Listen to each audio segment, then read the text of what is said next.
2 जुलैला अजितदादांच्या नेतृत्वाखाली एक ऐतिहासिक निर्णय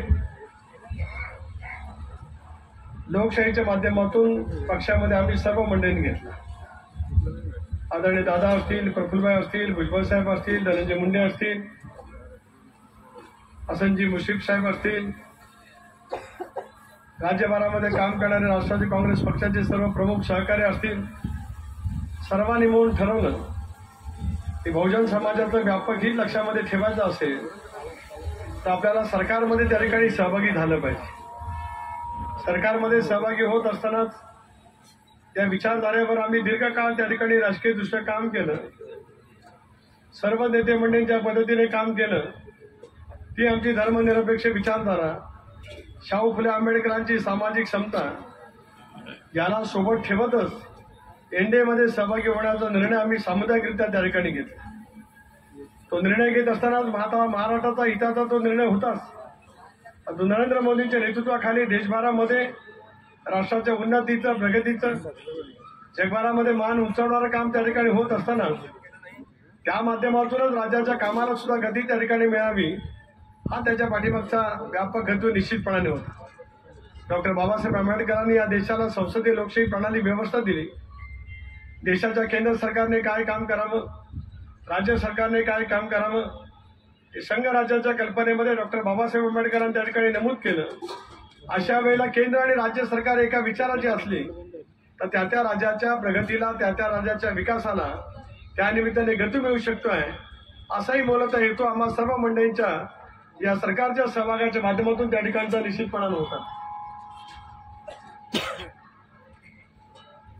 हा मनामध्ये हेतू ठेवत असतानाच मी मगाशी नमूद केल्याप्रमाणे महाराष्ट्रातल्या कानाकोपऱ्यातल्या जनतेची आणि विशेष करून राष्ट्रवादी काँग्रेस पक्षाच्या कार्यकर्त्यांची साथ मोठ्या प्रमाणावरती त्या ठिकाणी मिळाली। 5 तारखेला ज्यावेळेला ऐतिहासिक स्वरूपाचा एक फार मोठा मेळावा 3 दिवसाच्या कालावधीमध्येच आपण एमएटीच्या मैदानावरती घेतला, त्याला महाराष्ट्राच्या कानाकोपऱ्यातील राष्ट्रवादी काँग्रेस पक्षाचे बहुसंख्य कार्यकर्ते त्या ठिकाणी आले होते।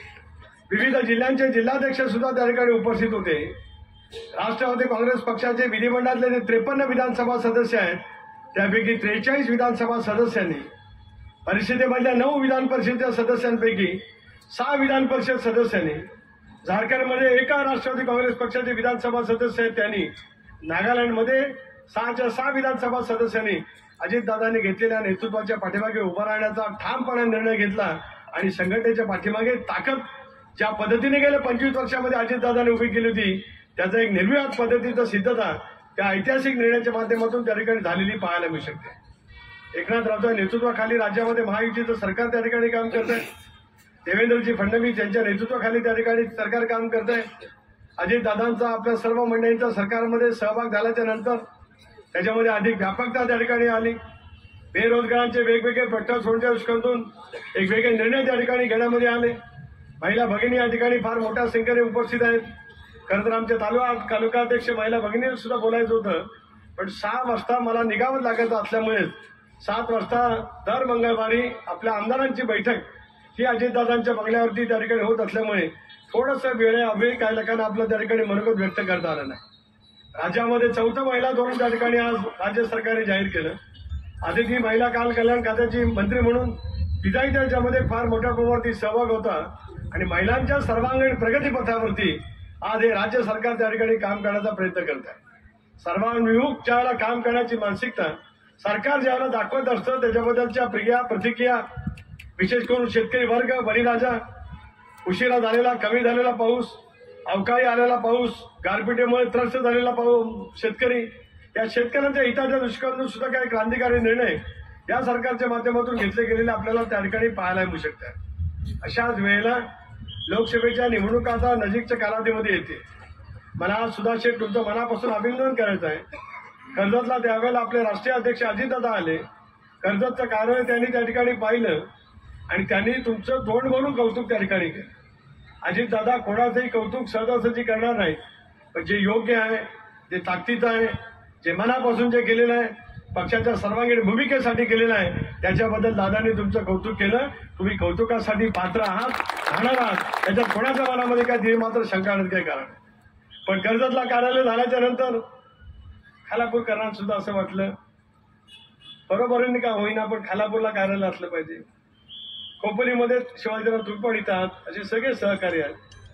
खोपोलीमध्ये सुद्धा शहरामध्ये कार्यालय असलं पाहिजे, कारण खोपोलीचा ढाचाच आगळा वेगळा आहे. त्यामुळे खोपोली शहरामध्ये सुद्धा कार्यालय असलं पाहिजे. खालापूर तालुक्याच्या ग्रामीण भागामध्ये सुद्धा त्या ठिकाणी कार्यालय असलं पाहिजे. की कार्यकर्त्यांच्या मनातल्या असलेल्या भावना पूर्ण करण्याचं काम सुधाशेठ तुम्ही आणि तुमच्या सर्व सहकार्यानं केलं, त्याचं सुद्धा या ठिकाणी मी मनापासून कौतुक त्यानिमित्ताने करू इच्छितो. काय सांगितलं, खोपोलीच्या कार्यालयाच्या उद्घाटनाच्या निमित्ताने भाषण नाही केलं. आज आमचे सगळे सहकारी समोर बसलेत, व्यासपीठावरती बसलेत. ती रोजच्या रोज तसं हनुमान शेठ तुम्ही या ठिकाणी म्हणालात, संतोषजींनी या ठिकाणी आपलं मनोगत व्यक्त करायला सांगितलं की आता प्रमुख नेत्यांची दिवसभरामधली उपस्थिती कार्यालयामध्ये असली पाहिजे. सर्वसामान्य ग्रामीण भागातला कार्यकर्ता भगिनी, उपेक्षित असलेल्या एखाद्या घटकातला सहकारी न्यायाच्या प्रतीक्षेतून या ठिकाणी त्यानिमित्ताने येणार आहे. त्याच्या मनामधला एक विश्वास आहे, राष्ट्रवादी काँग्रेस पक्षाच्या कार्यालयामध्ये आपण गेल्याच्या नंतर आपल्याला न्याय मिळू शकतो असा विश्वास जनतेच्या मनामध्ये ज्या पद्धतीने निर्माण झाला की आपण करत असलेल्या कार्यपद्धतीवरती एकंदर शिक्कामोर्तब आहे. अधिक त्या पद्धतीने विश्वास वाढायला लागेल. या कार्यालयाच्या माध्यमातून अधिक जनतेचे प्रश्न आपल्याला कसे सोडवता येऊ शकतील याचा उल्लेख कार्याध्यक्षांनी या ठिकाणी केला. काहीला पोलीस स्टेशनला काम असतं, कधी तहसील कचेरीमध्ये काम असतं, कधी पंचायत समितीमध्ये गटविकास अधिकाऱ्याकडे काम असतं, कधी अन्य ठिकाणी वेगवेगळे शासकीय इमारत कार्यालय आहेत, त्या शासकीय कार्यालयाच्या माध्यमातून आपल्याला कामाची गरज त्या ठिकाणी असते. अशा वेळेला राष्ट्रवादी काँग्रेस पक्षाच्या कार्यालयातून जनतेला आणि त्या ठिकाणच्या असलेल्या कार्यकर्त्यांना अपेक्षित असलेल्या कामं कशी होऊ शकतील याची पूर्णपणाची खबरदारी आपण सगळेजण घ्याल, याच्यात माझ्या मनामध्ये ती मात्र शंकाचं काय कारण. आम्ही महायुतीमध्ये आहोत, पण आमचा पक्ष वाढवण्याचा आम्हाला उभा त्या ठिकाणी निश्चितपणे राष्ट्रवादी काँग्रेस पक्ष स्थापन झाल्यापासून या जिल्ह्यामध्ये पूर्वीचा माणगाव मतदारसंघ आणि आताचा शिवधन मतदारसंघ, पूर्वीचा कर्जत खालापूर मतदारसंघ आणि आताचा तोच मतदारसंघ, ही दोन मतदारसंघ ही राष्ट्रवादी काँग्रेस पक्षाची बलस्थानं गेल्या अनेक वर्षापासून त्या ठिकाणी त्यानिमित्ताने राहील. कारण आघाडीच्या राजकारणामध्ये निवडणुका त्यावेळेला लढवत असताना सुरुवातीला 99 सालामध्ये शेतकरी कामगार पक्षाबरोबर युती झालेली होती. त्यामुळे काही मतदारसंघ हे आपोआपच शेतकरी कामगार पक्षाला त्या ठिकाणी सुटले गेले. लोकसभा सुद्धा त्यावेळेला शेतकरी कामगार पक्षाने लढवली होती. 2004 सालामध्ये आपण काँग्रेस बरोबर युती केली, त्यावेळेला हे सगळे मतदारसंघ पनवेल, अलिबाग, पेठ किंवा त्यावेळेचा शिवधन असे मतदारसंघ सुद्धा काँग्रेस पक्षाला त्या ठिकाणी गेले. पण ज्या ज्या वेळेला राष्ट्रवादी काँग्रेस पक्ष म्हणून कर्जत खालापूर मतदारसंघ असेल, शिवधन नंतरचा झालेला मतदारसंघ असेल, या मतदारसंघामध्ये मात्र आपण यशस्वीपणाने त्या ठिकाणी मुकाबला केला. जिल्हा परिषदेमध्ये आपण यश मिळवलं. काही जण त्या ठिकाणी टीका करतात, नैराश्याने ग्रासलेले काही माणसं त्या ठिकाणी सांगतात की कमी जिल्हा परिषदेच्या जागा निवडून आलेल्या असताना सुद्धा माझ्यावर मेहरबानी म्हणून शेतकरी कामगार पक्षाने त्यावेळेला आदितीला जिल्हा परिषद अध्यक्षपद दिलं. तसं नाही आहे. जाहीर सभेमध्ये याच्या पुढच्या कालावधीमध्ये मी स्पष्टपणाचं सांगणार आहे. 2017 सालाच्या निवडणुकीला सामोरं जाण्यापूर्वी ज्याला शेतकरी कामगार पक्षाची आणि माझी एकत्रितपणाने नागपूरला बैठक झाली, त्याला स्पष्टपणाची भूमिका ठरली गेली की पहिले 2.5 वर्ष कोणाची किती संख्या जरी असली तरी राष्ट्रवादी काँग्रेस पक्षाचा जिल्हा परिषद अध्यक्ष राहील, उपाध्यक्ष शेतकरी कामगार पक्षाचा राहील आणि 2.5 वर्षाच्या कालावधीच्या नंतर शेतकरी कामगार पक्षाचा जिल्हा परिषद अध्यक्ष राहील आणि राष्ट्रवादी काँग्रेस पक्षाचा उपाध्यक्ष राहील. असा अलिखित करार कोणाही नेत्याच्या साक्षीने नव्हेच तर माझं स्वतःचं असलेलं स्थान त्यावेळेचे कर्जत खालापूरचे आमदार सुरेश लाड पण त्या ठिकाणी उपस्थित होते, शेतकरी कामगार पक्षाचे सर्व आमदार त्या ठिकाणी उपस्थित होते. त्यावेळेला त्या माध्यमातून तो केला गेला. काही मंडळी आज आभास निर्माण करण्याचा प्रयत्न करतात, जणू काही फारच मोठी आमच्यावरती मेहरबानी त्या ठिकाणी केली. आघाडीच्या राजकारणामध्ये इतक्या तडजोडी त्या कालावधीमध्ये आम्ही केल्या, ज्या जागा राष्ट्रवादी काँग्रेस पक्षाच्या सिटिंग होत्या त्या सुद्धा जागा सोडण्याचं मनाचा मोठेपणा आम्ही दाखवला होता, हे सुद्धा सर्वांना त्या ठिकाणी माहिती आहे. म्हणून विनाकारण टीका टिप्पणी करून मला तर या जिल्ह्यातला जुन्यापासूनचा इतिहास माहिती आहे. मी सक्रिय राजकारणामध्ये आल्यापासूनचा इतिहास त्या ठिकाणी माहिती आहे.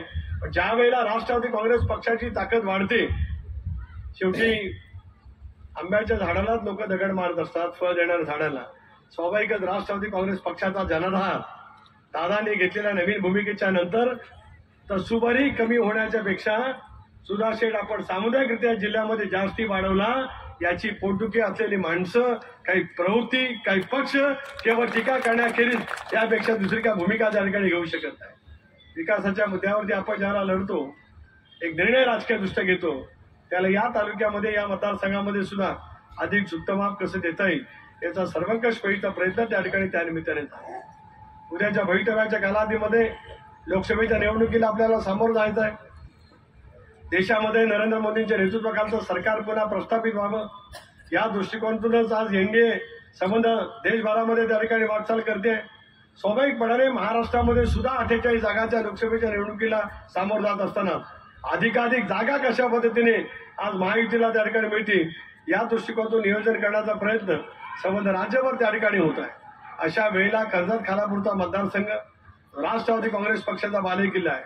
आगामी येणाऱ्या लोकसभेच्या निवडणुकीमध्ये सुद्धा राष्ट्रवादी काँग्रेस पक्षाच्या माध्यमातून या महाबळ लोकसभा मतदारसंघामध्ये सुद्धा जास्तीत जास्त ताकद महायुतीच्या पाठीमागे उभा करण्याचं काम माझा या मतदारसंघातील राष्ट्रवादी काँग्रेस पक्षाचा कार्यकर्ता अत्यंत मेहनतीने त्या ठिकाणी करेल असा विश्वास सुद्धा केवळ खासदार म्हणून नव्हेच महाराष्ट्र प्रदेश राष्ट्रवादी काँग्रेस पक्षाचा अध्यक्ष या नात्याने मी आपल्याला सर्वांना या ठिकाणी त्या ठिकाणी देऊ इच्छित आहे.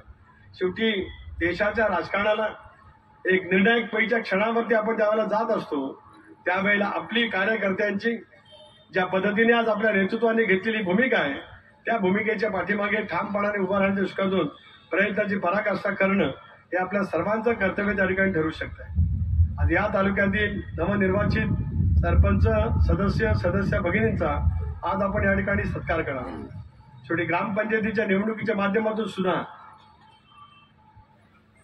एक तऱ्हेची जनसामान्यातली ताकद थेट निवडणुकीच्या सरपंचाच्या मध्ये ज्या पद्धतीने आपण या तालुक्यामध्ये यश मिळवलं ज्याचा उल्लेख हनुमंतजींनी या ठिकाणी मगाशी केला.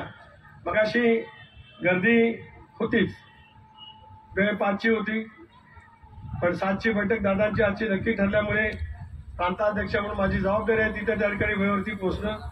पण ते सभागृह फुल भरलेलं आहे. ज्या कार्यकर्त्यांची ताकद आहे असे कार्यकर्ते आहेत. ही आणलेली जनता नाही, ही आलेली जनता आहे. हे आणलेली सर्वसामान्य नाहीत, आलेला जबरदस्त राष्ट्रवादी काँग्रेस पक्षाचा तळागाळातला कार्यकर्ता आहे ज्याच्या पाठीमागे जनसामान्य माणसाची ताकद आणि शक्ती उभी आहे. अशा पैसा जनसमुदाय ज्याला बसतो जमतो त्याला पक्षाच्या ताकद किती पद्धतीने खोलवर पद्धतीने जनामध्ये सर्वसामान्यांच्या मध्ये रुजलेली आहे त्याचं एक तऱ्हेचं द्योतक आपल्याला त्या ठिकाणी त्यानिमित्ताने पाहायला मिळतंय. सुधाशेठ तुम्ही काम करत राहा. अजितदादांनी सांगितलेलंच आहे, प्रफुल्लबाईंनी भुजबळ साहेबांनी राष्ट्रवादी काँग्रेस पक्षाची पूर्णपणाची ताकद आपल्या पाठीमागे 100% उभी आहे एवढा शब्द आजच्या या कार्यक्रमाच्या निमित्ताने या ठिकाणी देतो. या भव्य दिव्य कार्यालयाचं या ठिकाणी लोकार्पण झालं असं जाहीर करतो.